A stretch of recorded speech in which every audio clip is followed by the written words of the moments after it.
जो आपके board exam के लिए वेरी इंपॉर्टेंट ऑब्जेक्टिव क्वेश्चन है उसको हम लोग देखते हैं। ठीक है, तो पहला प्रश्न, रस मीमांसा के लेखक कौन है? वेरी इंपॉर्टेंट क्वेश्चन है कि रस मीमांसा जो रचना है उसके राइटर कौन है, लेखक कौन है। ये बोर्ड एग्जाम के लिए वेरी इंपॉर्टेंट है। जो रस मीमांसा है इसके लेखक का नाम जरूर पूछता है।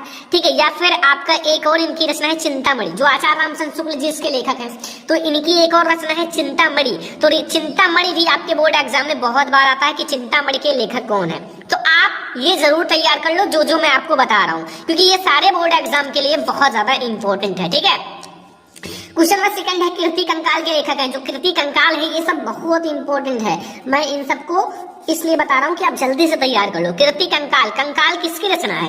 जयशंकर प्रसाद का, मुंशी प्रेमचंद्र का, राम कुमार वर्मा का, मैथिली शरण गुप्त का। तो जो कीर्ति कंकाल है वो रचना है जयशंकर प्रसाद जी का। किसकी रचना है? जयशंकर प्रसाद जी का जो कंकाल है वो रचना है। तो अगला क्वेश्चन हमारा क्वेश्चन नंबर 3 है माय डियर स्टूडेंट, बहुत ही ज्यादा इंपॉर्टेंट है कि कलम का सिपाही के लेखक कौन है? अमृत राय, गुलाब राय, मुंशी प्रेमचंद्र, वैद्यनाथ। ठीक है, तो मैं आप लोगों को थोड़ा सा जल्दी पढ़ाऊंगा ताकि आप लोग अच्छे से सारा क्वेश्चन कंप्लीट कर लो। ठीक है, तो कलम का सिपाही के जो लेखक हैं वो है अमृत राय। सभी नोट बना लो ताकि बोर्ड एग्जाम बहुत ज्यादा नजदीक है और आप इन सबको जल्दी पढ़ लो। ठीक है, लहरों के राजहंस के लेखक कौन है? तो लहरों के राजहंस के लेखक मोहन राकेश, गुलाब राय, प्रेम घनिया, रामधारी। तो भैया मोहन राकेश जी हैं लहरों के राजहंस के लेखक। ठीक है, क्वेश्चन नंबर 5 है, हंस पत्रिका के संपादक थे। हंस पत्रिका के संपादक कौन थे? प्रेमचंद्र, जयशंकर प्रसाद, या फिर यहाँ देखो जयशंकर प्रसाद या फिर हमारा महादेव वर्मा। तो एक ऑप्शन आप लोग चेंज कर लो, कोई सा भी आप चेंज कर लो। ठीक है, यहाँ आप लोग कर लो कोई दूसरा, महादेवी वर्मा कर लो या फिर रामधारी सिंह दिनकर, कोई भी कर लो। वैसे इसके जो मेन है वो है हमारे मुंशी प्रेमचंद्र जी। ठीक है, तो हंस पत्रिका के जो संपादक हैं वो मुंशी प्रेमचंद्र जी हैं। अगला क्वेश्चन, तो क्वेश्चन नंबर 6 है माय डियर स्टूडेंट, गुनाहों का देवता रचना की विधा है। जो गुनाहों का देवता वो किस विधा की रचना है? कहानी है, नाटक है, एकांकी, उपन्यास है। तो गुनाहों का देवता जो है वो एक उपन्यास विधा की रचना है। ठीक है, सारा कंप्लीट कर लो। आज का ये वीडियो देखो, 22 फरवरी को हिंदी के पेपर में धुआं उड़ा दो, एक भी क्वेश्चन छोड़कर नहीं आना है। 95% छाप कर आना है। ठीक है, और 95% लेकर आना है, टॉपर बनना है। ठीक है, साकेत महाकाव्य की रचना किसने की? मैथिली शरण गुप्त ने, नरहर दास ने, या फिर नरपत नल्लाह ने, तुलसीदास जी ने, या फिर कबीरदास। तो इसके जो राइटर हैं या फिर हमारा महाकाव्य की रचना की थी वो मैथिली शरण गुप्त जी ने किया था। ठीक है, क्वेश्चन नंबर 8 है, छत्रसाल दशक के रचनाकार है। छत्रसाल दशक के रचनाकार कौन है? तो छत्रसाल दशक के रचनाकार है भैया भूषण। ठीक है, देखो मैं आप लोगों को सारे क्वेश्चंस आप लोगों को बहुत अच्छे से तैयार करना है, क्योंकि मैं आप लोगों को एक क्वेश्चन बहुत ही अच्छे से बता रहा हूँ ताकि आपका एक भी क्वेश्चन ना छूटे। क्वेश्चन नंबर 9 है, तीसरा सप्तक कब प्रकाशित हुआ? 1951 में, या 1959 में, या 1953 में, या फिर 1979 में। तो तीसरा सप्तक जो है वो प्रकाशित कब हुआ था माय डियर स्टूडेंट? तो वो हुआ था 1959 में। कब हुआ था? 1959 में हमारा तीसरा सप्तक प्रकाशित हुआ था, और बहुत ही ज्यादा इंपॉर्टेंट क्वेश्चन है। अगला क्वेश्चन, महादेवी वर्मा कवित्री हैं, किस युग की कवित्री हैं? प्रगतवादी युग, दुर्वेदी युग, छायावादी, या फिर प्रयोगवादी। तो महादेवी वर्मा जो है वो छायावादी युग के हमारे कवि हैं। महादेवी वर्मा, जयशंकर प्रसाद ये छायावादी युग के हैं। देखो छायावादी युग का प्रवर्तक किसे माना जाता है? जयशंकर प्रसाद को। ठीक है, अगला क्वेश्चन है, सुमित्रा नंदन पंत की रचना है ज्ञानदीप, युगवाणी, प्रेम वाटिका, या छड़दा। तो भैया सुमित्रा नंदन पंत जी की जो रचना है वो कौन सी है? तो वो है युगवाणी। कौन सी है? युगवाणी है सुमित्रा नंदन पंत की रचना। अगला क्वेश्चन माय डियर स्टूडेंट, अगला यहाँ देखो ध्यान से सारा क्वेश्चन, निम्न में से कौन सी प्रगतवादी युग के कवि नहीं है? तो प्रगतवादी युग के जो हमारे कवि नहीं है वो है भारतेंद्र हरिश्चंद्र जी। ठीक है, तो घ वाला ऑप्शन चाहिए क्वेश्चन नंबर 12 का। अब हम आते हैं क्वेश्चन नंबर 13 पर। तो क्वेश्चन नंबर 13 आप लोग देखो यहाँ ध्यान से, लिखा हुआ है, शोक बिकल रोही सब रानी, रूपशील बल तेज बखानी, करही विलाप अनेक प्रकार, परही भूमि तल बारा ही बारा। ठीक है, तो इसमें आपको बताना है कौन सा रस है। इसमें विरह आया हुआ यानी कि रोना धोना ये सब आया हुआ है। तो दिस, ये देखो विलाप का मतलब होता है रोना, तो ये इससे आपको समझ में आना चाहिए। इसमें शोक है, शोक का मतलब उदासी है, निराशी है, तो इसलिए हमारा करुण रस होगा। अगर हंसना आता तो वो हमारा हास्य रस हो जाता। 14 नंबर क्वेश्चन है, सुन केवट के बैन प्रेम लपेटे अटपट विनय करुणा एन चिताई जान की लखन तानु। तो भैया ये है चौपाई, रोला, सोरठा, दोहा। क्या है? तो ये हमारा एक सोरठा है। क्या है? एक सोरठा है। ठीक है, अगला 15 नंबर क्वेश्चन, रूपा से तेरा घन के सपास पास में अलंकार है। तो इसमें तो आप बता दो, बहुत आसान है, रू से रूपास, रू से रूपक अलंकार। बस ट्रिक याद करो, ट्रिक से जो याद करोगे जिंदगी भर याद रहेगा। मेरी तो मदद करो, मेरी मदद करो। तो इसमें क्या कह रहा है भैया, आपसे रिक्वेस्ट कर रहा है, आज्ञा कर रहा है कि यार मेरी मदद करो वरना बहुत प्रॉब्लम होगा। तो अर्थ के आधार पर कौन सा भेद है, आज्ञा या आज्ञावाचक, निषेधवाचक, इच्छावाचक या फिर संकेतवाचक। तो इसमें तो सभी बता सकते हो आज्ञावाचक है, ठीक है, कुछ भी नहीं है, बहुत आसान है। अगला, रोहन यहाँ नहीं आया, यहाँ पे ऐसे लाइन है। अब ये बताओ ये है क्या, यहाँ वाला जो है ये क्या दर्शाता है, तो यहाँ मतलब कोई चीज आपसे कोई कहे कि जैसे रोहन यहाँ नहीं आया, यहाँ का मतलब मान लो आपके घर नहीं आया, तो वो क्या है, एक स्थान है, ठीक है, वो एक क्या है, एक स्थान है, तो स्थानवाचक क्रिया विशेषण है, ठीक है। 17 नंबर क्वेश्चन तक समझ में आ गया। 18 नंबर क्वेश्चन पे आ जाओ। सुदर्शन शब्द में उपसर्ग है, नी है, सु है, साहिद्रा है या फिर आ है, तो आगे क्या लिखा हुआ है, सु, तो सुदर्शन में हमारा सु उपसर्ग है, क्या है, सु, ठीक है, समझ में आया। अगला क्वेश्चन, शुभाशुभ, शुभाशुभ में हमारा कौन सा समास है, तो शुभाशुभ में हमारा कौन सा समास है माय डियर स्टूडेंट, इसमें हमारा द्वंद्व समास है, ठीक है, शुभाशुभ में हमारा द्वंद्व समास है। 20 नंबर ऑब्जेक्टिव यानी कि लास्ट नंबर क्वेश्चन है ऑब्जेक्टिव। बादल शब्द का पर्यायवाची शब्द है, बादल का जो पर्यायवाची शब्द है वो क्या है, अम्बुद प्रयोद, क्या है, अम्बुद और प्रयोद। तो ये हमारा हो गया 20 ऑब्जेक्टिव। देखो इसमें मैंने आपको 20 जो मोस्ट इंपोर्टेंट ऑब्जेक्टिव बताया है, जो बार बार बोर्ड एग्जाम में पूछा जाता है, तो इसको आप जल्दी से तैयार कर लो। अभी हमारे बहुत सारे क्वेश्चंस हैं, क्योंकि इसमें हम लोग हिंदी के हर एक टॉपिक को पढ़ने वाले हैं जो बोर्ड एग्जाम के लिए वेरी इंपॉर्टेंट है, ठीक है। और अगर आपने इसको पढ़ लिया ना, तो हिंदी के आपके बहुत सारे क्वेश्चंस क्लियर हो जाएंगे, आप बहुत अच्छे मार्क्स जरूर लाओगे। तो माय डियर स्टूडेंट, अब हम लोग देखते हैं सबसे ज्यादा इंपॉर्टेंट गद्यांश, जो बोर्ड एग्जाम के लिए सबसे ज्यादा इंपॉर्टेंट है। अगर आपने ये गद्यांश तैयार कर लिया ना, तो ये समझो कि 6 नंबर आपका क्लियर है, क्योंकि ये आपका बहुत ही ज्यादा इंपॉर्टेंट गद्यांश है, ठीक है। तो यहाँ आपसे क्या पूछ रहा है, देखो, विश्वास पात्र मित्र जो होता है जीवन का एक औषधि है, औषधि का मतलब है दवा, जो विश्वास पात्र हो, जो अच्छा मित्र हो, जिस पर आप विश्वास कर सको, कोई भी काम दो तो विश्वास के साथ, ठीक है। हर कोई आपका सच्चा फ्रेंड नहीं होता है, सबको आप अपना सच्चा फ्रेंड मानते हो, तो एक दिन आपको बहुत ही बड़ा धोखा मिलेगा, ठीक है। तो जो ट्रस्टेबल हो उसको अपना फ्रेंड मानो, सभी को नहीं मानो, कोई अच्छा फ्रेंड हो उसी को अपना फ्रेंड मानो। तो विश्वास पात्र मित्र जीवन का एक औषधि है। हमें अपने मित्र से यह आशा रखनी चाहिए कि वे उत्तम संकल्पों से हमें दृढ़ करेंगे, दोषों और त्रुटियों से हमें बचाएंगे, हमारे सत्य, पवित्रता और मर्यादा के प्रेम को पुष्ट करेंगे। जब हम कुमार्ग पर पैर रखेंगे तब वे हमें सचेत करेंगे, और जब हम हतोत्साहित होंगे तो वे हमें उत्साहित करेंगे। सारांश यह है कि हमें उत्तम पूर्वक जीवन निर्वाह में हर तरह से सहायता देंगे। सच्ची मित्रता में उत्तम से उत्तम वैद्य की सी नुपुरता और परख होती है, अच्छी से अच्छी माता का शौर्य और कोमलता होती है, ठीक है। अब देखो इसमें आपके 3 क्वेश्चन रहेंगे, इस गद्यांश से रिलेटेड आपके 3 क्वेश्चन रहेंगे। पहला हमारा, सबसे पहले प्रस्तुत गद्यांश का संदर्भ लिखो, आपको ये 2 नंबर देकर जाएगा। रेखांकित अंश की व्याख्या आपको 2 नंबर देके जाएगा। एक सच्चा, यहाँ भैया कर दो सच्चा, ठीक है, सच नहीं सच्चा, सच्चा मित्र से क्या आशा रखनी चाहिए। तो अगर आप इस 3 क्वेश्चन का आंसर देते हो ना, तो आपको नंबर मिल जाएगा 2 + 2 + 2 + 2 यानी कि 6 नंबर, ठीक है। एक क्वेश्चन 2 नंबर का। तो सबसे पहले हम लोग लिखेंगे सबसे पहले गद्यांश का संदर्भ देखते हैं। तो गद्यांश का संदर्भ इस किस चैप्टर से लिया गया, विश्वास पात्र मित्र, मित्र का मतलब मित्रता पाठ, ठीक है। तो यहाँ हम लोग सबसे पहले देखेंगे संदर्भ, फिर रेखांकित अंश की व्याख्या। सबसे पहले आप ब्लैक कलर से संदर्भ हेडिंग डालना। एक बात याद रखना, जो मैं एक कलर पेन का यूज कर रहा हूँ ये बोर्ड एग्जाम में मत करना, क्योंकि इससे आप फेल हो सकते हो, ठीक है, नंबर नहीं कम होगा, डायरेक्ट फेल हो जाओगे। तो भैया कलर पेन का यूज मत करना। तो सबसे पहले आप संदर्भ हेडिंग डालो और लिखो प्रस्तुत। देखो पाठ का नाम और लेखक का नाम पता है तो आसान है, कुछ भी नहीं है, ठीक है। डायरेक्टली आप पाठ का नाम और लेखक का नाम डाल सकते हो, या फिर अगर जैसा बता रहे हैं ऐसा लिखोगे तो आपको भर के नंबर मिलेगा। प्रस्तुत गद्य अवतरण, जो इसके जो राइटर हैं वो है आचार्य रामचंद्र शुक्ल। कौन है? आचार्य रामचंद्र शुक्ल, ठीक है, ये है इसके राइटर। द्वारा लिखित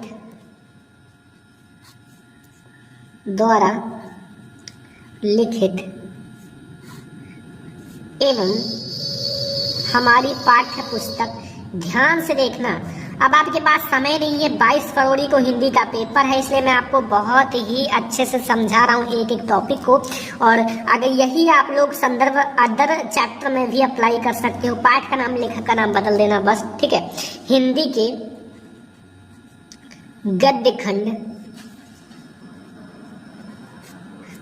खंड, ठीक है, में संकलित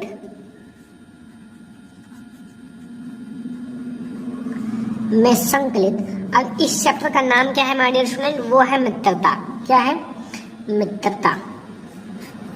मित्रता नामक निबंध लिखो या पाठ, क्योंकि निबंध विधा पर, तो निबंध डायरेक्ट लिख दो, ज्यादा अच्छा रहेगा। निबंध से लिया गया है, ठीक है, लिया गया है, बस हो गया। 2 नंबर आपका फिक्स हो गया। ये हमें लिखना था कि इसमें हमारा जो पाठ का नाम और लेखक का नाम, ठीक है, यानी कि संदर्भ, तो ये 2 नंबर फिक्स हो गया। सेकंड क्वेश्चन जो आपको करना है वो रेखांकित अंश की व्याख्या करनी है। तो आ जाओ, सबसे पहले आप हेडिंग डाला रेखांकित अंश की व्याख्या और लिखना। आचार्य रामचंद्र शुक्ल जी जो है, ठीक है, का कहना है कि जिस प्रकार अच्छी औषधि का मतलब जो मान लो आप कोई भी बीमार हो, मतलब किसी भी चीज से, तो आपको अच्छी औषधि मिले तो आपका संतुलन यानी कि शरीर सही हो जाता है और आपकी बीमारी दूर हो जाती है। उसी प्रकार अच्छी औषधि आपके शरीर के अनेक प्रकार के रोगों से बचाकर स्वस्थ बना देती है। उसी प्रकार विश्वसनीय मित्र अनेक बुराइयों से बचाकर हमारे जीवन को उन्नत तथा सुंदर बनाता है। हमारा मित्र ऐसा होना चाहिए जिस पर हमें यह विश्वास हो कि वह हमें अच्छे विचार देगा, बुराइयों से बचाएगा, बुरे मार्ग पर चलेंगे तो वह बचाएगा, अच्छे मार्ग पर चलने की प्रेरणा देगा, और हम निराश होंगे तो वो हमें प्रोत्साहित करेगा। निष्कर्ष रूप में हम कह सकते हैं कि विश्वासी मित्र हमें गरिमा में जीवन यापन करने में प्रत्येक संभव सहायता प्रदान करेगा, जिससे हमें सुविधा एवं सम्मान पूर्वक जी सके। ठीक है, तो अगर रेखांकित अंश की व्याख्या करो तो 1-2 बार पढ़ लेना इसको, कि जहां से जैसे विश्वास पात्र मित्र जो होता है जीवन की एक औषधि है। हमें अपने मित्र से यह आशा रखनी चाहिए कि वे उत्तम संकल्पों से हमें दृढ़ करेंगे, दोषों त्रुटियों से बचाएंगे, हमारे सत्य, पवित्र और मर्यादा के प्रेम को पुष्ट करेंगे। जब हम कुमार्ग पर पैर रखेंगे तब वे हमें सचेत करेंगे, जब हम हतोत्साहित होंगे तो हमें उत्साहित करेंगे। इसे 1-2 बार पढ़ोगे तो आपको क्वेश्चन का आंसर ऑटोमेटिक पता चल जाएगा। तीसरा क्वेश्चन, एक सच्चा मित्र से क्या आशा रखनी चाहिए? तो यहाँ देखो, एक सच्चा मित्र कह सकते हैं, एक सच्चा मित्र हम कह सकते हैं जो हमें बुराइयों से बचाए, सत्य, पवित्रता और मानवीय मूल्यों को पुष्ट करेगा, बुरे मार्ग पर चलने से हमें रोकेगा और सदैव उत्साहित करेगा, आपको प्रोत्साहित करेगा किसी काम को करने के लिए। ठीक है, तो ये हमारा बहुत ही ज्यादा इंपॉर्टेंट गद्यांश है, मतलब आपको 22 फरवरी को हिंदी के पेपर में जरूर देखने को मिलेगा। तो आप ये जल्दी से तैयार कर लो, बोर्ड एग्जाम में जाओ और आप पूरा करके आना, एक भी क्वेश्चन हमें छोड़ना नहीं है, सारे क्वेश्चन हमें करके आना है। तो अब हम लोग देखते हैं मोस्ट इंपोर्टेंट पद्यांश बोर्ड एग्जाम के लिए। तो महत्वपूर्ण पद्यांश देखो, वैसे तो आपको बहुत सारे पद्यांश मिल जाएंगे आपके हिंदी के संस्कृत खंड में, तो हिंदी के बुक का सबसे ज्यादा इंपॉर्टेंट पद्यांश हम लेकर आए हैं। अगर आप कोई गाइड उठाओगे, कोई बुक उठाओगे, तो आप देखोगे कि ये पद्यांश ना हद कर चुका है बोर्ड एग्जाम में आने का। हर साल आता है, मतलब जाओ उठा के देख लो, हर साल आता ही है। तो हम समझाएंगे और आप समझ जाओगे तुरंत। देखो, सबसे पहले इसको 1-2 बार पढ़ लो, ताकि चीजों को समझने से पहले उसको ध्यान से देखो। अगर आप किसी चीज को बहुत ही ध्यान से देखते हो ना, तो समझ में आ जाता है कि ये कैसा इंसान है। ठीक है, और बहुत सारे लोगों का कुछ और हो जाता है। देखो, सुनी सुंदर बैन सुधारक साने सयानी है जानकी जानी भली, तिरछे करी नयन दहसन तन्हे समझाए कछ मुस्काए चली, और तुलसी तह और सोहे अब अवलोकत लोचन लावली, अनाग तराग में भान उदय बिकसी मन मंजुल कंज कली। तो ये हमारा किस चैप्टर से लिया गया, इसके लेखक या राइटर या फिर हमारे कवि कौन है? तो डायरेक्टली आपके कवि लिखे हुए तुलसीदास जी, और ये हमारा है वन पथ पर, धनुष भंग वन पथ पर पाठ से लिया गया है, लेकिन हमारा वन पथ पर अलग शीर्षक है, धनुष भंग अलग शीर्षक है। धनुष भंग जब राम भगवान धनुष को तोड़े थे तब वो शीर्षक है, और जब वो वनवास गए थे तो वन पथ पर अलग शीर्षक है। अंडरस्टैंड, समझ में आया? तो अगला देखो, यहाँ आपको इससे रिलेटेड 3 क्वेश्चन मिलेगा। पहला, प्रस्तुत पद्यांश का संदर्भ तथा व्याख्या लिखो एक साथ में। पहले अलग अलग होता था, संदर्भ अलग, व्याख्या अलग, अब एक साथ में कर दिया, थोड़ा सा हार्ड कर दिया 2%। सीता जी संकेत पूर्ण उत्तर किस भावना के अनुरूप है, और अनुराग तराग में क्या अर्थ है? अनुराग तराग का क्या अर्थ है? 2-2 नंबर आपको देकर जाएंगे और आप पूरा बोर्ड एग्जाम में टॉपर बनोगे। तो सबसे पहले हम लोग देखेंगे इसका संदर्भ। तो संदर्भ में कुछ है नहीं, अगर आप ध्यान से देखोगे तो बहुत ही ज्यादा आसान है। पाठ का नाम पता ही चल गया, लेखक का नाम पता ही चल गया, जो कवि हैं इसके, तो फिर इसमें क्या बचा? कुछ भी नहीं ना। तो सबसे पहले आप संदर्भ देखो, यहाँ गोस्वामी तुलसीदास के राइटर हैं और जो पाठ का नाम है वो वन पथ पर है। तो वही सेम है जैसे मैंने आपको अभी बताया है, डायरेक्टली वैसे ही लिखो। पाठ का नाम वो सब चेंज कर देना, गद्यांश पद्यांश अलग होता है। गद्यांश में आप गद्यांश लिखना, पद्यांश में आप पद्यांश लिखना। तो प्रस्तुत पद्यांश जो है वो भैया हमारे जो गोस्वामी तुलसीदास जी, ठीक है, कौन है? गोस्वामी तुलसीदास जी, गोस्वामी तुलसीदास द्वारा ये रामचरितमानस की रचना की है, बहुत ही बड़ी, ठीक है, द्वारा रचित ये कविता है, ठीक है। तो यहाँ लिख दो डायरेक्टली कवितावली, इनकी बहुत ही प्रसिद्ध रचना है। क्या है? रचना है, ठीक है, कवितावली, ठीक है। से हमारी पाठ्य पुस्तक, ठीक है। अब हिंदी, ये हिंदी है ना, मतलब हिंदी का एक भाग है ना, तो हिंदी लिख दो, क्योंकि ये हिंदी जो है सबसे बड़ी शाखा है, उनके भाग है गद्य पद्य व्याकरण के। काव्य खंड, क्या है? काव्य खंड, ठीक है। काव्य खंड में संकलित, ठीक है। अब ये जो हमारा एक अलग शीर्षक है वो है वन पथ पर, ठीक है। तो यहाँ लिख दो वन पथ पर, शीर्षक से लिया गया है, ठीक है, शीर्षक से लिया गया है। तो ये हमारा हो गया माय डियर स्टूडेंट प्रस्तुत पद्यांश का संदर्भ। अब हमें क्या लिखना है? देखो, ये आपको व्याख्या भी देखना है, तो हम लोग व्याख्या देखते हैं। इसको एक बार आप पढ़ लीजिए। सुनी सुंदर बयान सुधारक साने सयानी है, जानकी जानी वाली, तिरछे करे नए नेते हैं, सैने तिन समझाए कछु मुस्काए चली, और तुलसी ते सोहे अवसर अवलोचन लावली, अंदाज तरंग में भानुदय बिगसी मन मंजूर गंज गली। तो व्याख्या आप देखो थोड़ा सा बड़ा होगा, क्योंकि ये पद्यांश थोड़ा सा बड़ा है। तो देखो व्याख्या हेडिंग डालो, लिखो ग्राम वधुआ, जो ग्राम की वधुएं हैं, महिलाएं हैं, ठीक है, ने राम के विषय में सीता जी से पूछा। जब राम भगवान और सीता लक्ष्मण सब वनवास जा रहे थे, 14 वर्ष का वनवास, तो मतलब जो सीता माता है उनसे मतलब पूछती है ग्राम की वधुएं, क्योंकि वो वधु है, महिलाएं हैं, और महिलाओं का कनेक्शन अच्छा रहता है, ठीक है। तो क्या होता है कि वो उनसे पूछती है और कहती है कि ये सांवले और सुंदर रूप वाले तुम्हारे क्या लगते हैं, ठीक है, मतलब ये जो सांवले और सुंदर रूप वाले हैं तुम्हारे क्या लगते हैं। तो ग्राम वधुओं के अमृत जैसे मधुर वचन को सुनकर चतुर सीता जी उनके मनोभाव को समझ गई, और सीता जी ने उनके प्रश्न का उत्तर अपनी मुस्कुराहट तथा संकेत भरी दृष्टि से दिया। उन्हें मुख से कुछ बोलने की आवश्यकता नहीं पड़ी। देखो, महिलाएं जो होती हैं ज्यादा, जो कम बोलती हैं, ठीक है, थोड़ा शर्मीली होती है, वो ज्यादा अच्छी रहती है, ठीक है। अगर वो उनकी हमेशा जो है जो मुंह है वो चलता रहता है, तो वो महिला नहीं होती है, ठीक है। तो ऐसे मतलब सीता माता ने कुछ बोला नहीं, अपनी मुस्कुराहट और जो है मतलब उसी से मुस्कुराहट और संकेत भरी दृष्टि से बता दिया कि ये हमारे पति हैं, ठीक है। तो बोलने की आवश्यकता नहीं पड़ी। उन्होंने इस थोड़ी सी लज्जा के कारण, जो स्त्रियों की लज्जा होती है, ठीक है, के कारण कुछ बोलने की आवश्यकता नहीं पड़ी, और उन्होंने इस थोड़ी लज्जा के कारण संकेत से ही राम के विषय में समझा दिया कि ये मेरे पति हैं। तुलसीदास जी कहते हैं कि सीता जी के संकेत को समझकर सभी सखियां राम के सौंदर्य को एकटक देखती हुई सभी सखियां राम के सौंदर्य को एकटक देखती हुई अपने नेत्रों को लाभ प्राप्त करने लगी, और उस समय ऐसा प्रतीत हो रहा था कि प्रेम रूपी सरोवर के राम रूपी सूर्य का उदय हो गया हो। प्रेम रूपी सरोवर में राम रूपी सूर्य का उदय हो गया हो, और ग्राम वधुएं नेत्र रूपी कमल की सुंदर कलियां खिल गई हो। तो ये हमारा हो गया बच्चों संदर्भ प्रसंग व्याख्या। अब हमारा एक क्वेश्चन है, सीता जी के संकेत पूर्ण उत्तर की क्या भावना अनुरूप है? तो सीता जी संकेत जो है पूर्ण उत्तर भारतीय नारी की मर्यादा तथा लब्ध नेत्र निर्माण की भावना के अनुरूप है। अगला, अनुराग तड़ाग का क्या अर्थ है? तो अनुराग तड़ाग का अर्थ है प्रेम रूपी सरोवर। क्या है? प्रेम रूपी सरोवर। तो ये हमारा बहुत ज्यादा इंपॉर्टेंट हमारा पद्यांश भी हो गया, गद्यांश भी आपका कंप्लीट हो गया, पद्यांश भी। अब हम लोग बढ़ते हैं आगे, जो आपके बोर्ड एग्जाम के लिए मोस्ट इंपोर्टेंट संस्कृत का गद्यांश पद्यांश है, जो बहुत ज्यादा इंपॉर्टेंट है। मतलब आप कह सकते हो कि बोर्ड एग्जाम में आएंगे और आप कर क्या आओगे?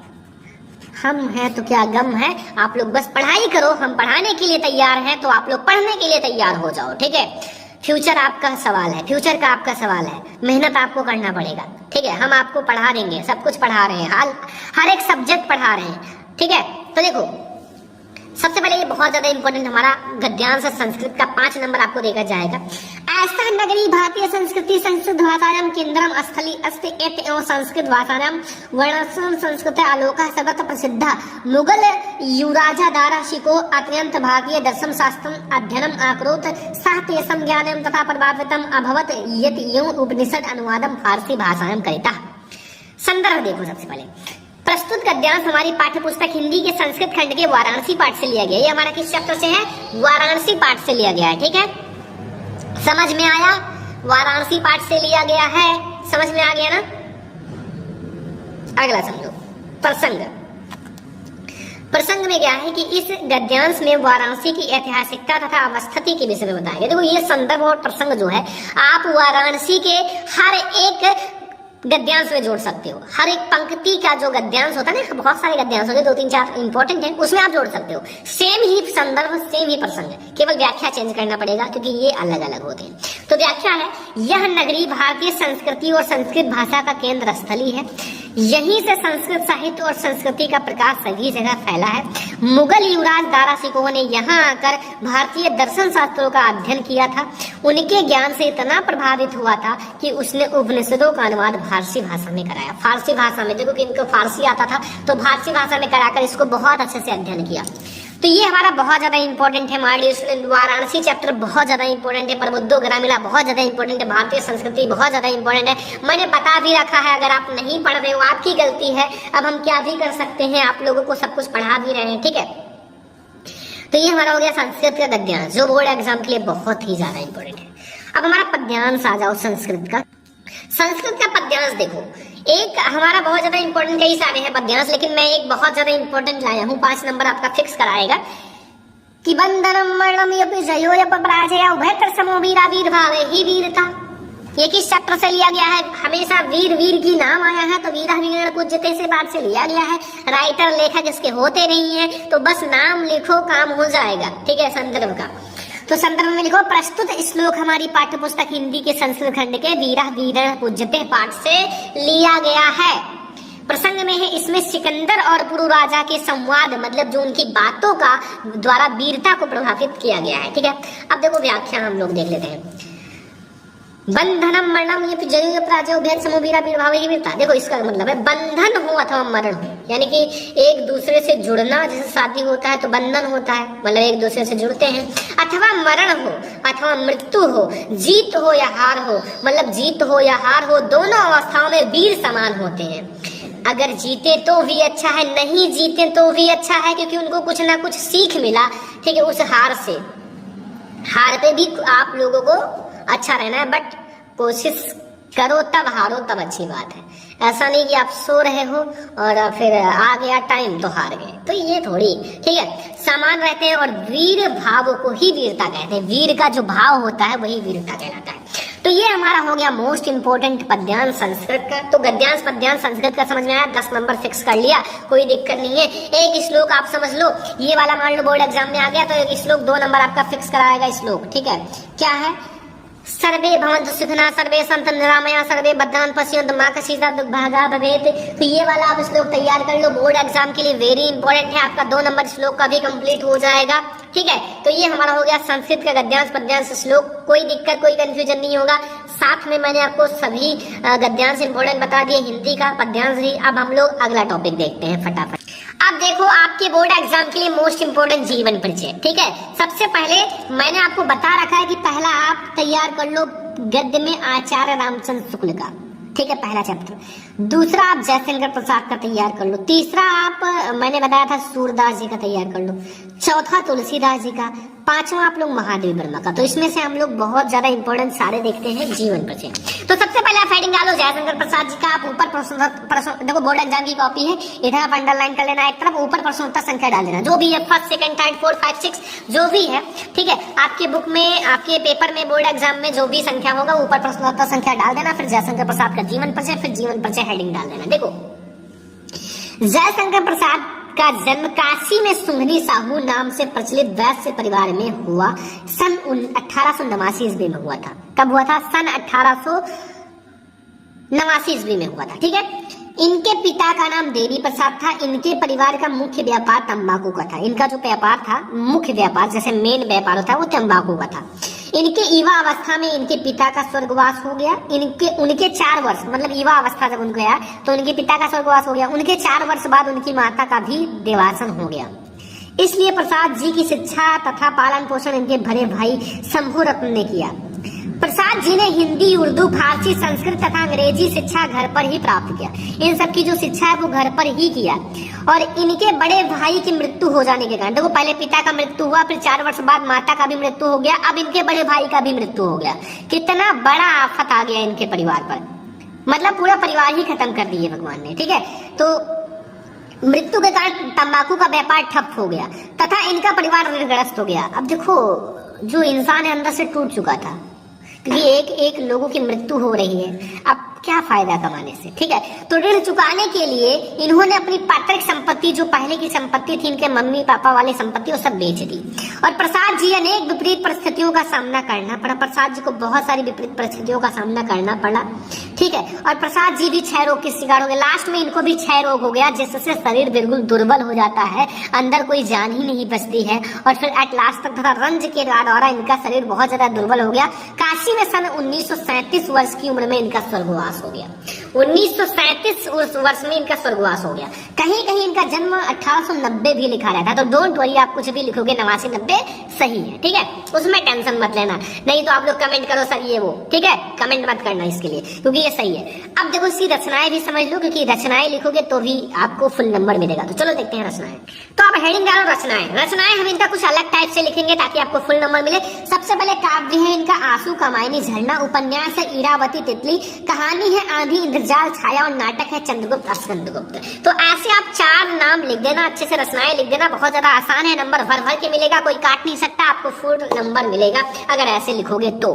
अब हम लोग देखते हैं, ये हमारा लेखक का जीवन परिचय 5 नंबर आपका फिक्स करा देगा। अब हम लोग देखते हैं कवि का जीवन परिचय जो आपको 5 नंबर फिक्स कराएगा।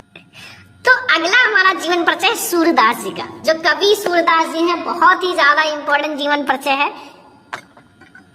हर साल आपके बोर्ड एग्जाम में सूरदास जी आते हैं, तुलसीदास जी आते हैं, बहुत ही ज्यादा इंपॉर्टेंट है। तो सबसे पहले आप जीवन परिचय हेडिंग डालो और लिखो भक्तिकालीन कवि सूरदास जी का जन्म रोनकता नामक ग्राम में 1778 ईस्वी में पंडित रामदास जी के यहाँ हुआ था, ठीक है।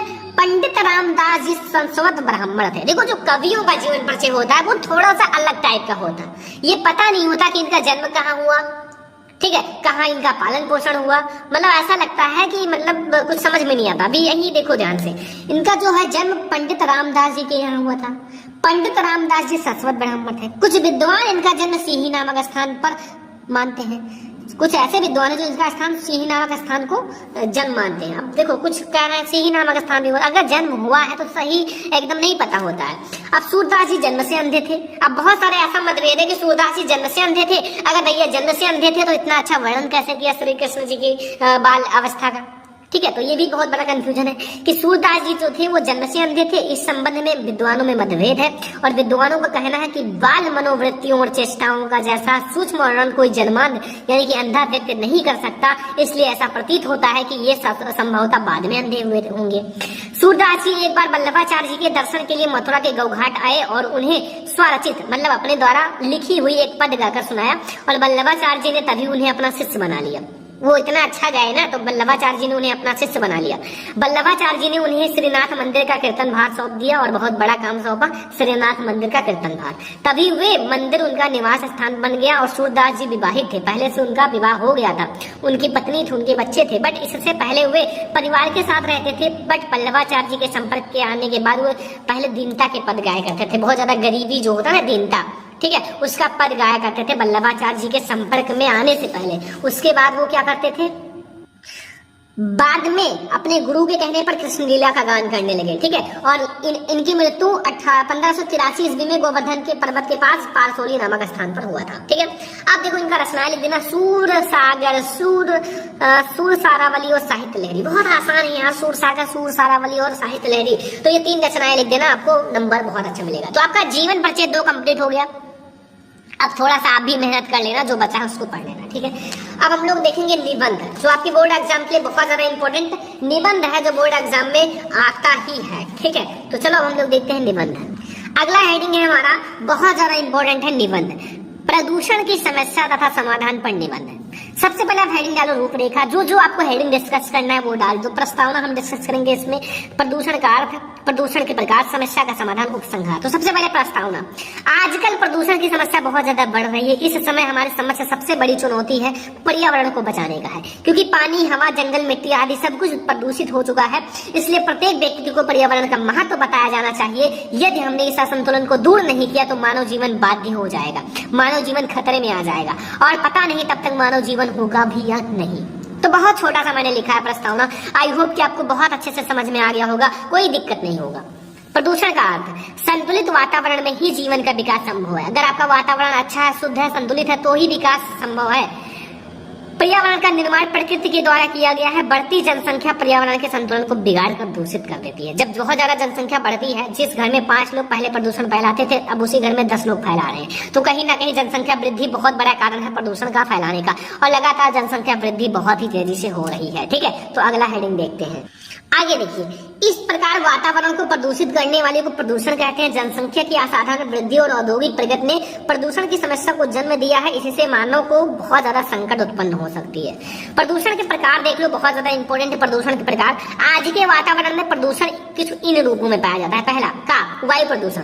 वायु प्रदूषण का अनिवार्य स्रोत है, जो वायु है जीवन का अनिवार्य स्रोत है, और प्रदूषण फैलाने के लिए बहुत ही ज्यादा, मतलब अगर वायु में प्रदूषण होगा तो बहुत ज्यादा खतरनाक हो सकता है, ठीक है। प्रत्येक प्राणी को स्वस्थ रहने या जीने के लिए हमें शुद्ध वायु अर्थात ऑक्सीजन की आवश्यकता होती है। अगर शुद्ध वायु मिलेगा तभी हमें शुद्ध ऑक्सीजन मिलेगा। ऑक्सीजन बहुत ज्यादा इंपॉर्टेंट है हमारे लाइफ के लिए, ठीक है, आवश्यकता होता है। आजकल वायुमंडल में ऑक्सीजन का संतुलन बिगड़ रहा है और वायु अनेक हानिकारक गैसों से प्रदूषित हो रही है। जल प्रदूषण। जल को ही जीवन कहा जाता है। आजकल इतना प्रदूषण बढ़ रहा है कि जल भी प्रदूषित हो रहा है। उससे भयानक बीमारियां होती हैं, जिससे लोगों का जीवन खतरे में है। तो ये हमारे 2 प्रकार हैं, वायु प्रदूषण, जल प्रदूषण। अभी हमारे और भी प्रकार हैं थोड़ा सा। अगला है हमारा माय डियर स्टूडेंट ध्वनि प्रदूषण। तो ध्वनि प्रदूषण भी आजकल एक नई समस्या है। मोटर, कार, ट्रैक्टर, जेट, विमान, कारखाना आदि ध्वनि प्रदूषण होता है।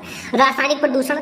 द्रव्यों के अलावा रोगनाशक, कीटनाशक दवा से और रासायनिक खादों से स्वास्थ्य पर प्रतिकूल प्रभाव पड़ता है। समस्या का समाधान देखो, वातावरण को प्रदूषण से बचाने के लिए वृक्षारोपण सबसे अच्छा उपाय है। वृक्ष को ज्यादा से ज्यादा लगाओ, ठीक है। दूसरी ओर वृक्ष के अधिक कटाव पर भी रोक लगाई जानी चाहिए, ठीक है। बढ़ती हुई जनसंख्या और औद्योगिकरण ने विश्व के सम्मुख प्रदूषण की समस्या को जन्म दिया है या पैदा कर दिया है। एंड आजकल वायु प्रदूषण, जल प्रदूषण, ध्वनि प्रदूषण, रासायनिक प्रदूषण आदि को कम करो और उनके समाप्त करने का प्रयास करो, ताकि प्रदूषण खत्म हो सके। लास्ट सेटिंग हम लोग डिस्कस करेंगे माय डियर स्टूडेंट, वो कौन सा है? वो हमारा है उपसंहार, ठीक है। तो उपसंहार हमारा है लास्ट हेडिंग। देखो ध्यान से, प्रसन्नता की बात यह है कि भारत सरकार जो है प्रदूषण की समस्या के प्रति जागरूक है। उसने सन 1974 में जल का निवारण अधिनियम लागू किया था और वृक्ष को काटने पर कठोर नियम भी बनाए गए थे। सभी लोगों को वृक्षारोपण के लिए प्रोत्साहित किया जाएगा, ठीक है। अर्थात जो है न्यायालय द्वारा प्रदूषण फैलाने वाले उद्योग को महानगरों से बाहर ले जाने का आदेश कर देना, ठीक है, आदेश दिए। यह संकल्प लें कि जीवन में आने वाले शुभ अवसर पर एक वृक्ष जरूर लगाएं। तो ये हमारा पूरा है प्रदूषण की समस्या तथा समाधान पर निबंध। और आज हमने बहुत सारे इंपॉर्टेंट टॉपिक्स एक ही वीडियो में देखे हैं, जो बोर्ड एग्जाम में 22 फरवरी के पेपर में जरूर देखने को मिलेगा। तो आई होप कुछ निर्देश दिए हुए हैं। प्रारंभ के 15 मिनट साथी को प्रश्न पत्र पढ़ने के लिए दिया गया है। दूसरा है प्रश्न पत्र 2 खंड आ और बा में विभाजित है। तीसरा है प्रश्न पत्र के खंड आ बहुविकल्पीय प्रश्न, जिसमें सही चयन पर OMR शीट पे करना, नीले अथवा काले पेन का आपको बॉल पॉइंट पेन का सही से आपको गोले को पूर्ण रूप से काला करना है, ठीक है। खंड आ में बहुविकल्पीय प्रश्न है, तो प्रत्येक प्रश्न 1-1 अंक का है। और 5वां है OMR शीट पर अंकित किए जाने के पश्चात उसे काटे ना। ना ही इरेजर, व्हाइटनर, इन सब का प्रयोग नहीं करना। प्रत्येक प्रश्न के जो अंक हैं उनके सम्मुख निर्धारित है, ठीक है। तो सबसे पहले हम लोग ऑब्जेक्टिव क्वेश्चन से शुरुआत करेंगे। जो आपके ऑब्जेक्टिव क्वेश्चन है, ऑब्जेक्टिव क्वेश्चन का आंसर OMR शीट पर देना है, तो OMR शीट आपको बोर्ड एग्जाम में दिया जाएगा, ठीक है। और मैंने आपको बता भी रखा है। देखो सबसे पहले हम लोग ऑब्जेक्टिव क्वेश्चन खंड A देखेंगे, ठीक है। पूरा आप लोगों को सोल्यूशन लिख लेना है, क्योंकि पेपर में आपका ये सारा क्वेश्चन आएगा, ध्यान रखना। प्रश्न नंबर फर्स्ट है, बाबू गुलाब राय किस युग के लेखक हैं? और जल्दी जल्दी तैयार कर लो, ठीक है। बाबू गुलाब राय किस युग के लेखक हैं? तो बाबू गुलाब राय हमारे भारतेंद्र युग, शुक्ल युग, द्विवेदी युग, शुक्लांतर युग, तो ये शुक्ल युग के लेखक हैं, ठीक है। बाबू गुलाब राय किस युग के हैं? शुक्ल युग के लेखक। जल्दी से आप लोग पूरा तैयार कर लो। चिंतामणि किस विधा की रचना है? एक नंबर का ऑब्जेक्टिव है चिंतामणि। निबंध विधा, कविता विधा, नाटक विधा या कहानी विधा? तो चिंतामणि जो है वो निबंध विधा की रचना है। किस विधा की? निबंध विधा की रचना है। तीसरा क्वेश्चन है गबन। गबन किसकी रचना है? तो गबन जो है मुंशी प्रेमचंद्र जी की रचना है, ठीक है। यानी कि ऑप्शन नंबर ए सही है। अगला क्वेश्चन आप लोग देखो, क्वेश्चन नंबर 4, ठीक है। पूरा क्वेश्चन आप लोग तैयार कर लीजिए। शुक्ल युग की समय अवधि है, तो शुक्ल युग की समय अवधि कब से कब तक है? बहुत बार पढ़ा रखा है ऑब्जेक्टिव में, ठीक है। 1919 से 1938 तक, ठीक है। तो क्वेश्चन नंबर 5 सबसे पहले पूरा ऑब्जेक्टिव मैं आपको दिखा देता हूँ, पूरा तैयार कर लो, ठीक है। नीड का निर्माण फिर किस विधा की रचना है? तो नीड का निर्माण फिर हमारा आत्मकथा विधा की रचना है, यानी कि बी वाला ऑप्शन सही। अगला, प्रिय प्रवास किस युग की रचना है? प्रिय प्रवास किसकी रचना है? अगर आपको पता चल जाए किसकी रचना है तो आप लोगों को युग भी पता चल जाएगा। तो प्रिय प्रवास किसकी रचना है? सभी को पता है, हरिओद की है, अयोध्या सिंह उपाध्याय हरिओद की। बट हमें ये बताना है किस युग के हैं, तो वो द्विवेदी युग की हमारा प्रिय प्रवास रचना है, ठीक है। क्वेश्चन नंबर 7, मधुशाला किसकी रचना है? बहुत ज्यादा इंपॉर्टेंट क्वेश्चन है। मधुशाला नाम सुना ही होगा, रामधारी सिंह हरिओद, हरिवंश राय बच्चन या सुमित्रा नंदन पंत?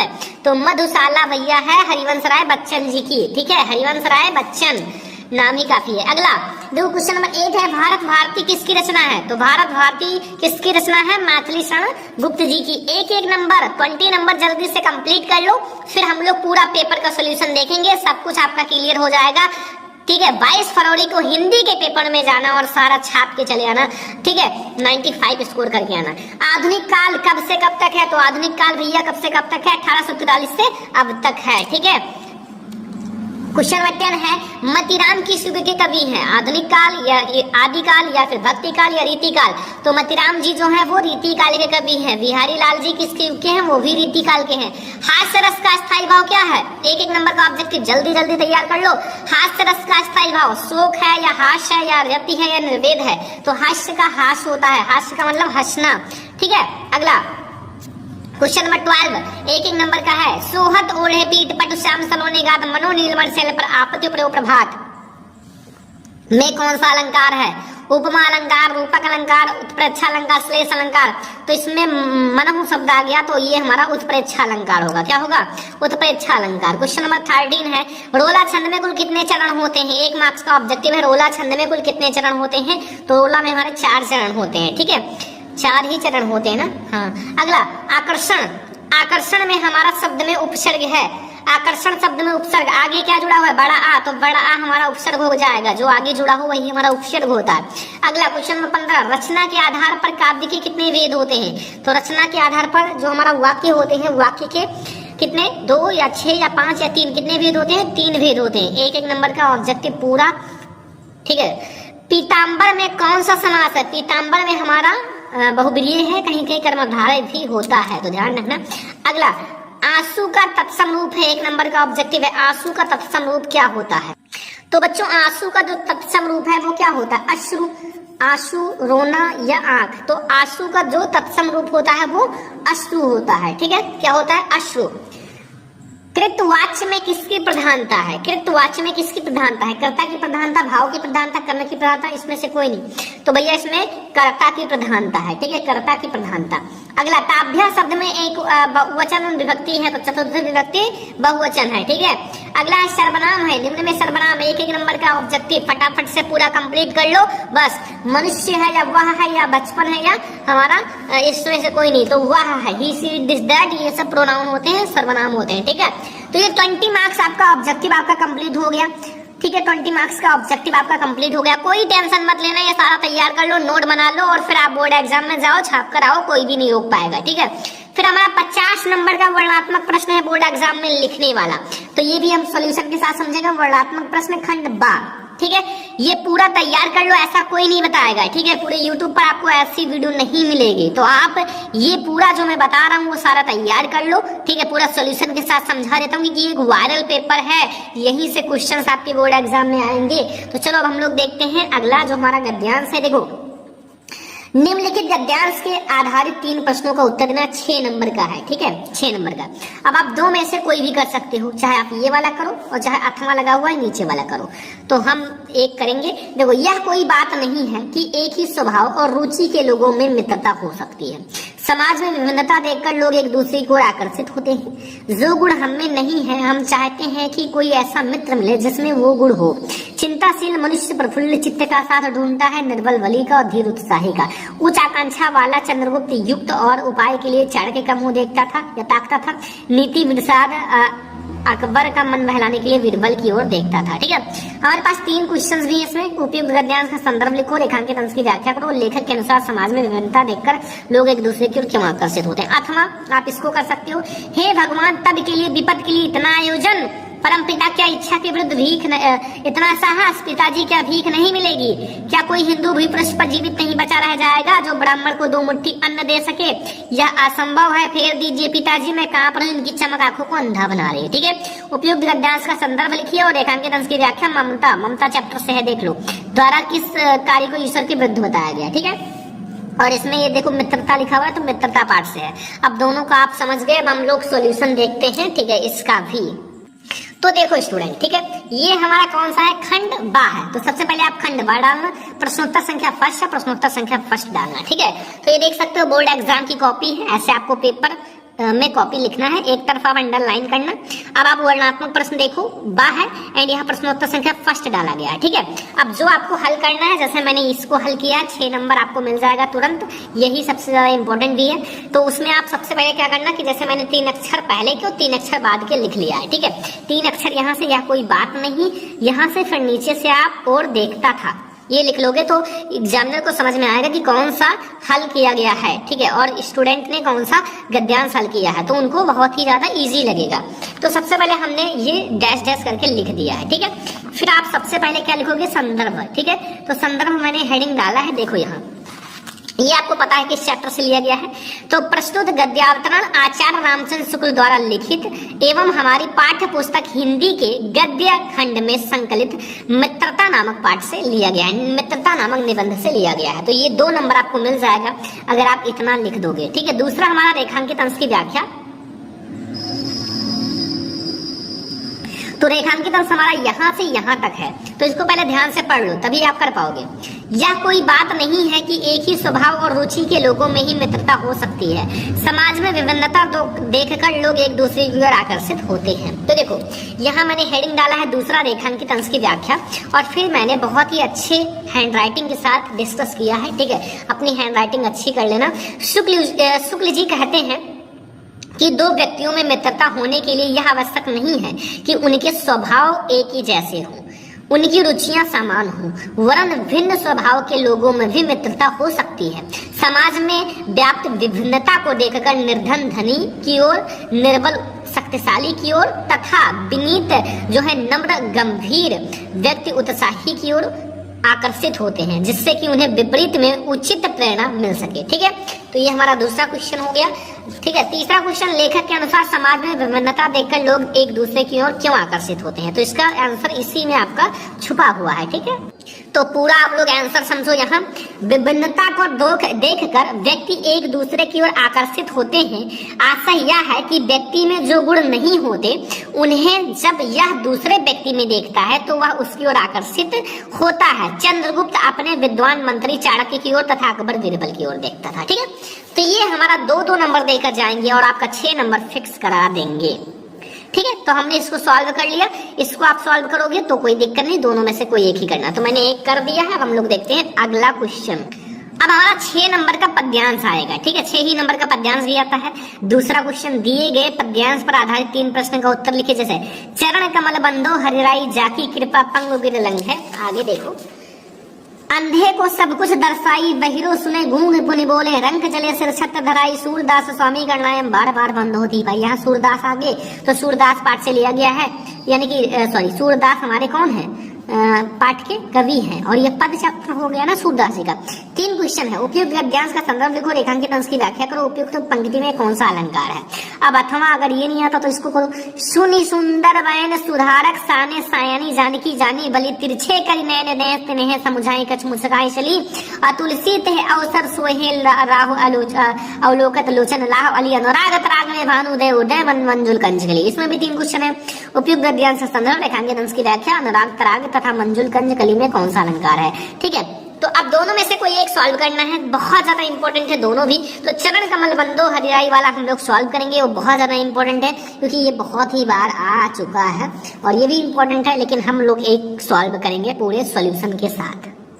तो ये है हमारा प्रश्नोत्तर संख्या सेकंड। तो आपको सबसे पहले बोर्ड एग्जाम की कॉपी में प्रश्नोत्तर संख्या सेकंड डाल देना है, ठीक है, पूरा सॉल्यूशन समझो, ठीक है।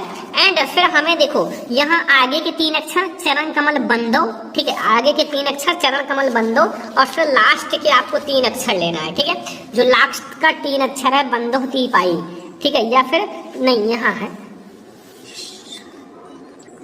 यहाँ आप जो है बंदो तीपाई हमारा लास्ट है ना, तो यहाँ आप ये लिख लेना, ठीक है। स्वामी गणनायम हटा के आप लिख लेना क्योंकि हमारा लास्ट का 3 अक्षर ये है, ठीक है। तो अब देखो सबसे पहले हम लोग लिखेंगे संदर्भ। तो सबसे पहले हेडिंग डालो संदर्भ, और ये हमारा पाठ का नाम, लेखक का नाम पता ही है। तो यह पद जो है श्री सूरदास द्वारा रचित सूर सागर नामक ग्रंथ से हमारी पाठ्य पुस्तक हिंदी के काव्य खंड में संकलित पद नामक शीर्षक से लिया गया है, ठीक है। अब हमें रेखांकित अंश की व्याख्या भी करनी है। देखो रेखांकित, ये हमें 2 नंबर मिल जाएगा तुरंत। रेखांकित अंश की व्याख्या का 2 नंबर, तो यहाँ हमारा 2 ही लाइन का रेखांकित अंश की व्याख्या करना। देखो बहिरो सुने गूंगी पुन बोले, रंग चले सिर छत्र इतना ही, ठीक है। तो सूरदास जी कहते हैं कि मैं उस ईश्वर भगवान श्री कृष्ण के कमल रूपी चरण की वंदना करता हूँ जिनकी कृपा से बहरा व्यक्ति बोलने लगता है और निर्धन व्यक्ति सिर पर छत्र धारण कर लेता है, ठीक है। तो इससे आपको मिल जाएगा 2 नंबर।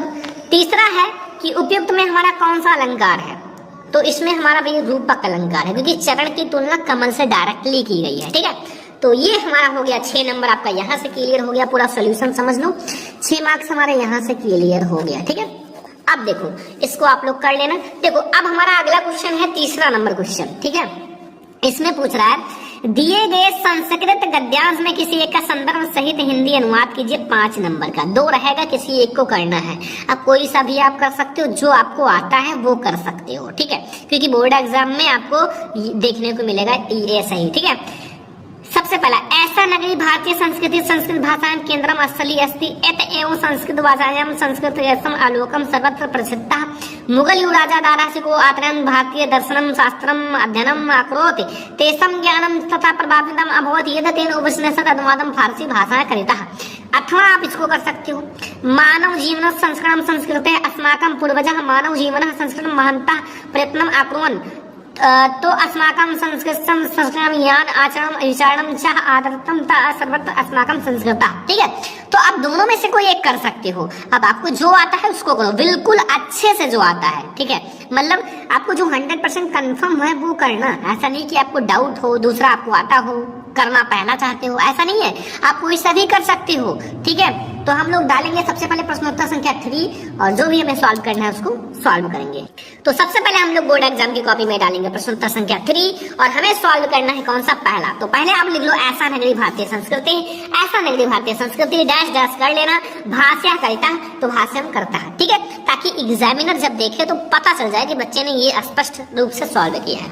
तो सबसे पहले हम लोग लिखेंगे संदर्भ, प्रसंग, व्याख्या या फिर अनुवाद, तीनों, ठीक है। तो संदर्भ देखो, प्रस्तुत गद्यांश हमारी पाठ्य पुस्तक हिंदी के संस्कृत खंड के वाराणसी पाठ से लिया गया है। किस पाठ से? वाराणसी पाठ से लिया गया है, याद रखना, ठीक है। तो ये हमारा हो गया संदर्भ, इसमें कोई लेखक कवि ये होते नहीं है, ठीक है। अब प्रसंग देखो, इस गद्यांश में वाराणसी की ऐतिहासिकता तथा अवस्थिति के विषय में बताया गया है। देखो ये प्रसंग आप वाराणसी के हर एक गद्यांश में लिख सकते हो और ये संदर्भ तो आप लिख ही सकते हो, केवल व्याख्या चेंज करना है, ठीक है।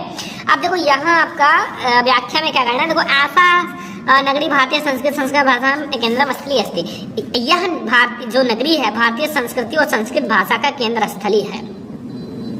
यहाँ से संस्कृत साहित्य और संस्कृत का प्रकाश सभी जगह फैला है। मुगल युवराज दारा सिकोह ने यहाँ आकर भारतीय दर्शन शास्त्रों का अध्ययन किया था। वह उसके ज्ञान से इतना प्रभावित हुआ था कि उसने उपनिषदों का अनुवाद फारसी भाषा में कराया।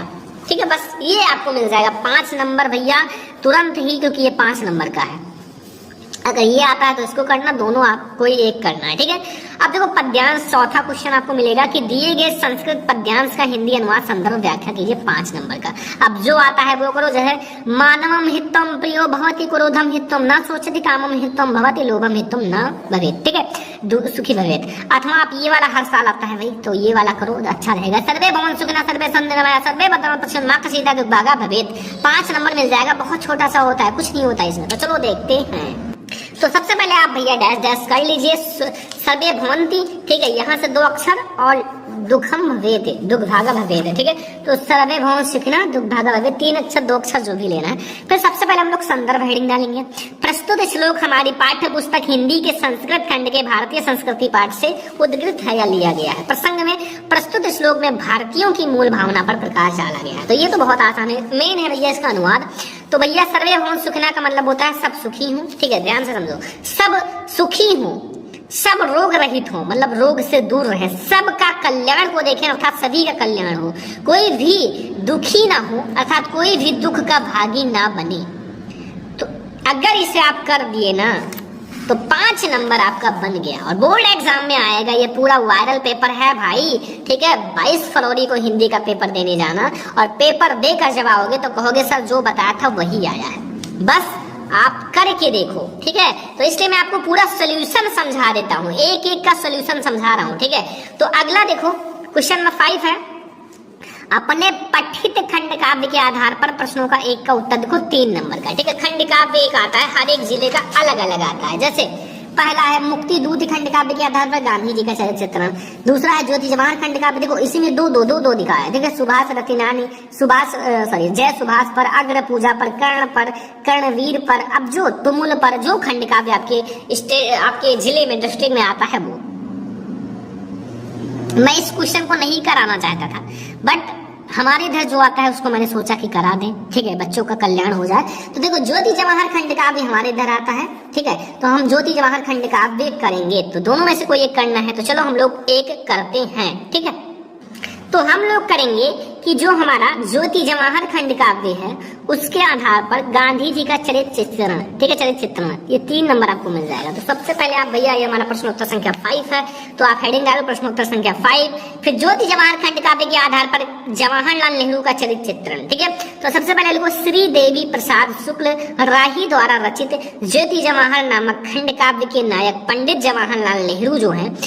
ठीक है, कवि ने उन्हें संगम का राजा कहा है, मतलब संगम का राजा कहा है। भारत की सांस्कृतिक, राजनीतिक, आर्थिक, साहित्यिक, धार्मिक और ऐतिहासिक विशिष्टताओं में समाहित करके नायक जवाहरलाल के व्यक्तित्व में निम्नलिखित विशेषताएं बताई हैं। पहला, एक एक को हम लोग समझेंगे। पहला एक अलौकिक पुरुष, भैया नेहरू जी को एक अलौकिक पुरुष बताया है। ऐसे 2-3 चीजें हम लोग देखेंगे। पहला अलौकिक, कवि ने जवाहरलाल नेहरू की एक अलौकिक पुरुष कहा है। विधाता ने अपने रचना कौशल से सूर्य से तेज, चंद्रमा से सुघुरता एंड हिमालय से स्वाभिमान, सागर से गंभीरता, वायु से गति और व्यक्ति का निर्माण किया है।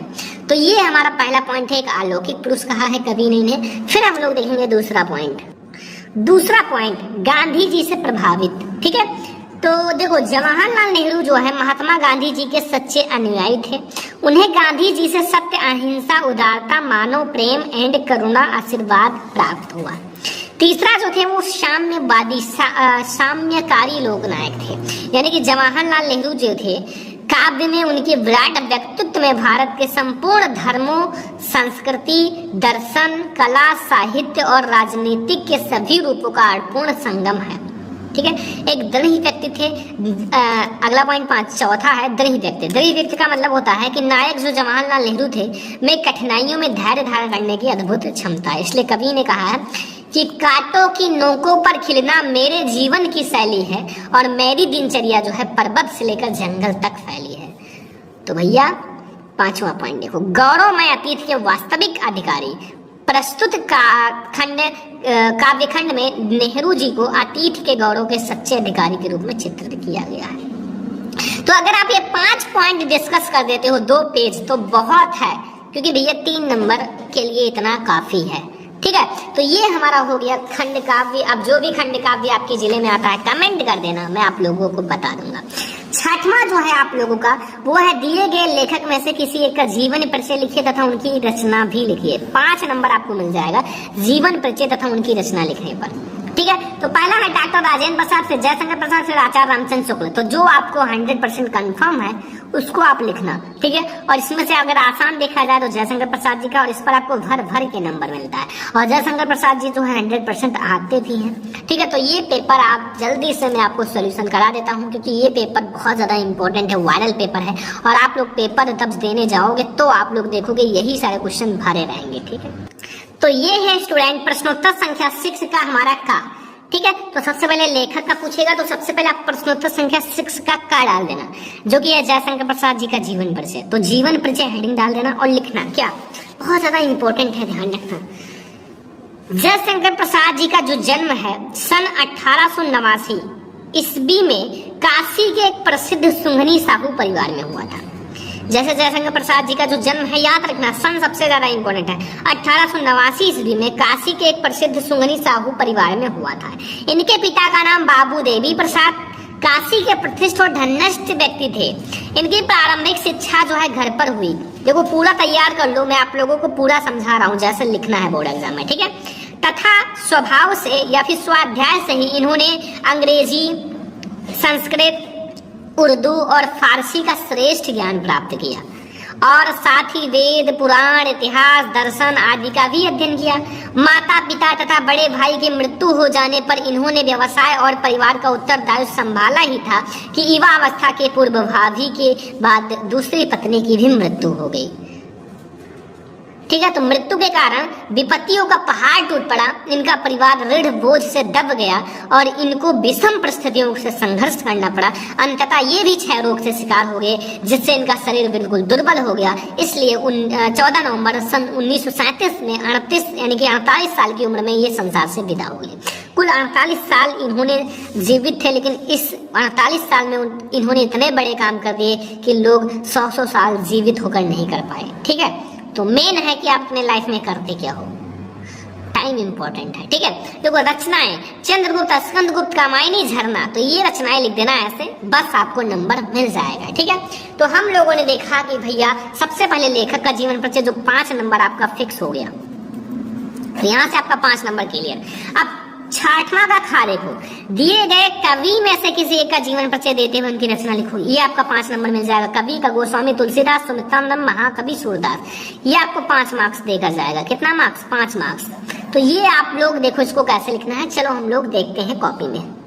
तो ये हमारा 6 का खा, ठीक है, यानी कि 6वां का हमारा खा वाला है ना, ये वाला 5 नंबर। तो कवि में देखो सबसे पहले हम लोग एक जो भी आपको आता है अच्छे से, गोस्वामी तुलसीदास, सुमित्रानंद, महाकवि सूरदास, तो जो भी आता है हम लोग डिस्कस करेंगे तुलसीदास जी का। ठीक है, तो सबसे पहले आप हेडिंग डालो प्रश्नोत्तर संख्या 6 का खा और गोस्वामी तुलसीदास का हम लोग डिस्कस करेंगे जीवन परिचय। गोस्वामी तुलसीदास जी का जन्म सन 1532 ईस्वी में, अगर संवत की बात करें तो संवत 1589, ठीक है, वी को बांदा जिले के राजापुर गांव में माना जाता है। कुछ विद्वान इनका जन्म जो है एटा जिले के सोरो नामक स्थान को मानते हैं। इनके पिता का नाम आत्माराम दुबे एवं माता का नाम हुलसी था। इनका जन्म जो है अभुक्त मूल नक्षत्र में होने के कारण इनके माता पिता ने इन्हें बाल्यावस्था में ही त्याग दिया था, मतलब गलत नक्षत्र में इनका जन्म हुआ था, तो इसलिए इनके माता पिता ने इन्हें त्याग दिया था। ठीक है, और इनको बचपन में ही अनेक कष्टों का सामना करना पड़ा। इनका पालन पोषण प्रसिद्ध संत नरिहर दास ने किया। किसने किया? एक पंडित थे, एक संत थे जो नरिहर दास ने किया था, और ज्ञान एवं भक्ति की शिक्षा प्रदान किया। तुलसीदास जी जो है वेद, वेदांग, दर्शन, इतिहास, पुराण आदि में निपुण हो गए। ठीक है, और इनका विवाह पंडित दीन बंधु पाठक की पुत्री रत्नावली से हुई थे, यानी कि रत्नावली से इनका विवाह हुआ था। इनके जो अपनी पत्नी पत्नी से अत्यधिक प्रेम था। इनको अपनी पत्नी से, जो पत्नी थी उनसे अत्यधिक प्रेम था, लेकिन पत्नी के डांट के कारण तुलसीदास जी सांसारिक मोह माया से विरक्त कर दिया। मतलब एक बार इनकी पत्नी ने इन्हें डांट दिया था, ठीक है, इसलिए तुलसीदास जी ये जो मोह माया है इन सबको त्याग दिया, ठीक है। तो बहुत अच्छा किया। श्री राम जी जो है, श्री राम भक्ति भाव जागृत हो उठा और 1574 ईस्वी में इन्होंने सर्वश्रेष्ठ महाकाव्य रामचरितमानस की रचना की। जो इतना बड़ा रामायण पढ़ते हो ना, वो गोस्वामी तुलसीदास जी ने लिखा है। और इनकी मृत्यु सन 1623 ईस्वी, या फिर अगर हम उसमें बात करें संवत में, तो हमारा 1680 के लगभग हुआ, ठीक है। तो ये हमारा है जीवन परिचय गोस्वामी तुलसीदास जी का। और आप ऐसे लिख देना, आपको बहुत अच्छा मार्क्स मिलेगा। लेकिन अभी रचनाएं हम लोग देखेंगे, ठीक है। तो इनकी रचनाएं देख लो, देखो, दोहावली, कवितावली, रामचरितमानस आदि। तो इनकी रचनाएं जो है दोहावली, कवितावली, रामचरितमानस, तो यहाँ से आपको 5 नंबर यहाँ से भी मिल गया। अब अगला आपसे पूछ रहा है कि अपनी पाठ्य पुस्तक में से कंठस्थ किए हुए कोई एक श्लोक लिखो 2 नंबर का, यानी कि 2 नंबर आपको श्लोक का मिल जाएगा। तो कोई भी श्लोक जो आपने याद किया है मेहनत करके, ठीक है, दिन रात एक करके, वो लिखना है। तो देखो यहाँ, यानी कि प्रश्नोत्तर संख्या हमारा 7 है, ये ना प्रश्नोत्तर संख्या 7, ठीक है। तो देखो, जो इस प्रश्न पत्र में ना हो तो इसमें 2 थे, उसको हमने छोड़कर दूसरा लिखा है। बंदनम मरणम यपि जयो यपि पराजय उभयत समो वीरा वीर भावे ही वीरता। तो ये हमारा प्रश्नोत्तर संख्या 7, जो आपको 2 नंबर मिल जाएगा, 2 लाइन का 2 नंबर। अब क्या चाहिए, ठीक है। अगला देखो, यहाँ 8वां नंबर क्वेश्चन, 2 नंबर आपको मिलेगा। संस्कृत में उत्तर देना है। निम्नलिखित में से किन्हीं 2 का उत्तर संस्कृत में दीजिए। देखो, भारतीय संस्कृति मूलम की मस्ती। और अगला देखो, अगला है दूसरा, पुरु राजा काशी चंद्रशेखरा काशी वीरा केन पूज्यते। तो सबसे पहले मैं आपको बता दूं कि हम लोग देखेंगे, पहला देखो, भारतीय संस्कृति मूलम की मस्ती। तो विश्व स्रष्टा ऐसा एक एवं भारतीय संस्कृति मूलम, जिन्होंने इस संसार की रचना की है वो भारतीय संस्कृति मूलम है। पुरु राजा चंद्रशेखर काशी चंद्रशेखरा एक देश भक्ता से वीरा केन पूजते, वीरा वीरण पूजते। तो हम 2 का डिस्कस करने थे, तो 2 हम लोग देख लेते हैं। पहला हम लोग देखेंगे विश्व स्रष्टा ईश्वरा एक भारतीय संस्कृति मूलम वीरा केन पूजते, वीरा वीरण पूजते। तो ये 2 नंबर मिल जाएगा, 2 लाइन का या 2 अक्षर का कह सकते हैं, ठीक है, बस, ठीक है। तो ये हमें मिल जाएगा 2 नंबर। तो अब हम लोग देखते हैं अगला क्वेश्चन। तो अब आप लोगों को लिखना है क्वेश्चन नंबर 9 जो है वो किसी एक विषय पर निबंध। पूरा पेपर समझ कर जाओ, मैं आप लोगों के लिए बहुत ज्यादा मेहनत किया है, इसमें 7 नंबर मिल जाएगा। पर्यावरण संरक्षण के उपाय, आतंकवाद कारण तथा निवास, जनसंख्या लाभ हानि और नारी सशक्तिकरण। तो ये सारे इंपॉर्टेंट है, किसी एक पर हम लोग देखेंगे। ये हमारा सबसे ज्यादा इंपॉर्टेंट है भाई, आतंकवाद कारण तथा निवारण। तो हम लोग इस पर डिस्कस करते हैं, ठीक है। तो सबसे पहले आपका प्रश्नोत्तर संख्या 9 है, तो यहाँ हेडिंग डाल देना प्रश्नोत्तर संख्या 9, ठीक है। और आतंकवाद कारण तथा समाधान, तो सबसे पहले आप हेडिंग डालना रूपरेखा। क्या डालोगे, रूपरेखा। तो सबसे पहले हम लोग जो हेडिंग डिस्कस करेंगे वो लिख देंगे प्रस्तावना। आतंकवाद का अर्थ, आतंकवाद एक विश्वव्यापी समस्या है और भारत में आतंकवाद का समाधान है उपसंहार, ठीक है। तो सबसे पहले प्रस्तावना देखिए, मनुष्य भय से निष्क्रिय और पलायनवादी बन जाता है, इसलिए लोगों में भय उत्पन्न करके कुछ असामाजिक तत्व अपने नीच स्वार्थी की पूर्ति करने का प्रयास करने लगे हैं। इस कार्य के लिए वे हिंसापूर्ण साधनों का प्रयोग करते हैं। ऐसी स्थिति ही आतंकवाद का आधार है और आतंक जो है फैलाने वाले आतंकवादी कहलाते हैं। आतंकवाद का अर्थ क्या है, आतंक प्लस वाद से बने इस शब्द का सामान्य अर्थ है आतंक का सिद्धांत। इंग्लिश में इसे हम लोग टेररिज्म के शब्द का हिंदी रूपांतरण है। एंड आतंक का अर्थ है पीड़ा, डर, आशंका, ठीक है। तो ये पॉइंट हमने 2 पॉइंट डिस्कस कर लिए, प्रस्तावना और आतंकवाद का अर्थ। और हम लोग अगला पॉइंट डिस्कस करेंगे। तो देखो, अगला हमारा हेडिंग है आतंकवाद जो है एक विश्वव्यापी समस्या है।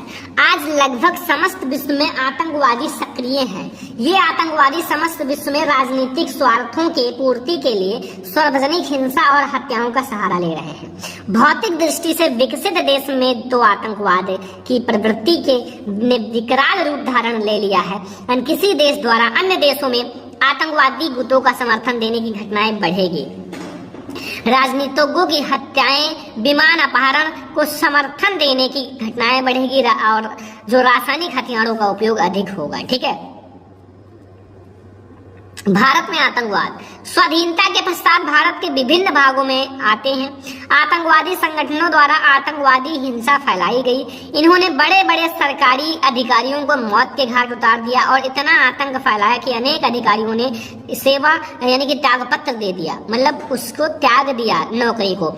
भारत के पूर्वी राज्यों नागालैंड, मिजोरम, मणिपुर, त्रिपुरा, मेघालय, अरुणाचल प्रदेश और असम में भी अनेक बार उग्र आतंकवादी हिंसा फैली और कश्मीर घाटी में भी पाकिस्तानियों द्वारा प्रेरित आतंकवादी प्रायः राष्ट्रीय पर्वों पर भयंकर हत्याकांड अपने अस्तित्व की घोषणा करते हैं, जैसे 15 अगस्त, 26 जनवरी और बहुत सारे जो महान पर्व होते हैं उस पर आतंकवाद करते हैं।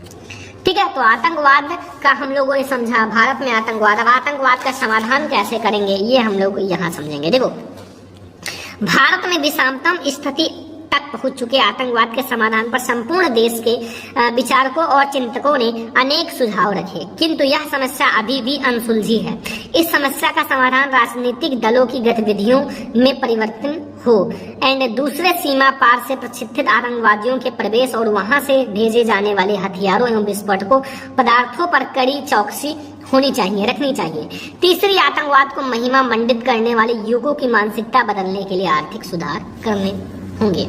उपसंहार में आपको लिखना है केवल कि यह एक विडंबना है कि महावीर बुद्ध, गुरु नानक और महात्मा गांधी जैसे महापुरुष की जन्मभूमि पिछले दशकों से अधिक अशांत हो गई है और भारत के विभिन्न भागों में हो रही आतंकवादी गतिविधियों ने देश के एकता और अखंडता के लिए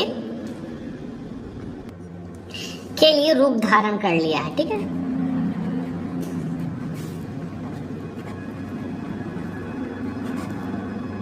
ठीक है, तो ये हमारा हो गया पूरा आतंकवाद का हमारा निबंध। 7 नंबर आपको मिल जाएगा अगर आप ऐसे लिख दोगे, 7 नंबर आपको यानी कि पूरा मिल जाएगा। ठीक है, पूरा निबंध हम लोगों ने देख लिया। तो अब हम लोग लास्ट यानी कि 10वां नंबर क्वेश्चन देखेंगे। अपनी विशेष रुचियों का उल्लेख करते हुए अपने मित्र को एक पत्र लिखो। 4 नंबर, उत्तर मध्य रेलवे को एक शिकायती पत्र लिखे जिसमें टिकट निरीक्षक द्वारा किए गए अभद्र व्यवहार। ये बहुत ज्यादा इंपॉर्टेंट है यार। ठीक है, 4 नंबर मिल जाएगा। तो हम लोग देख लेते हैं कैसे पत्र आपको लिखना है। सबसे पहले हम लोग डालेंगे प्रश्नोत्तर संख्या 10। ठीक है, लास्ट हमारा प्रश्नोत्तर संख्या 10 और जब ये वाला आएगा ना तो आपको सुकून मिलेगा कि पूरा पेपर आपका खत्म होने वाला है। सबसे पहले सेवा में विभाग महाप्रबंधक उत्तर रेलवे दिल्ली। ठीक है, जो भी आपका है वो लिखना, लेकिन ऐसे ही लिखना अगर ये आए तो। विषय है टिकट निरीक्षक द्वारा अभद्र व्यवहार। महोदय, शवनीय निवेदन है कि मैं कल वंदे भारत एक्सप्रेस से लखनऊ से दिल्ली जा रहा था, जिसमें मैं, मेरी माँ, मेरी पत्नी और मेरा एक बच्चा भी शामिल था। ठीक है, ऐसे लिखना है।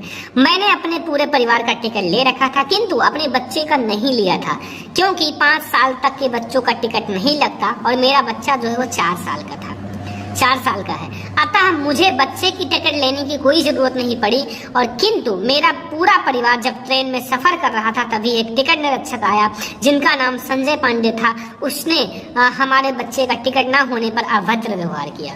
ठीक है, जबकि 5 साल के नीचे वाले बच्चों का टिकट की कोई जरूरत ही नहीं थी। ठीक है, तो अभी हमें थोड़ा सा और लिखना है। एंड जब मैंने बताया कि इनका टिकट नहीं लगता तो वह मुझे जेल जाने की धमकी देने लगा और पूरे परिवार से बदतमीजी करने लगा। अतः आपसे निवेदन है कि आप इस टिकट निरीक्षक पर कोई कार्यवाही करें। भावदीप रमेश पांडे, लखनऊ। दिनांक आप डाल देना जो भी दिनांक रहेगा। ठीक है, तो आप लोगों ने ये पूरे मॉडल पेपर का सॉल्यूशन देख लिया। यहाँ तक पूरा हमारा मॉडल पेपर का सॉल्यूशन हो चुका है। अब हमारा इसमें कोई भी ऐसा टॉपिक नहीं बचा है जिसको मैंने नहीं बताया है। ठीक है, तो आप लोगों का 22 फरवरी को हिंदी का पेपर है। 22 फरवरी को आपका हिंदी का पेपर ऐसे ही आएगा। जाना आप बोर्ड एग्जाम में छाप कर चले आना, एक भी क्वेश्चन छोड़कर नहीं आना है। 95 हमें स्कोर करना है 100 में। तो आप ये सारा पूरा सोल्यूशन समझ लीजिए, नोट बना लीजिए और अच्छे से तैयारी कीजिए। ठीक है।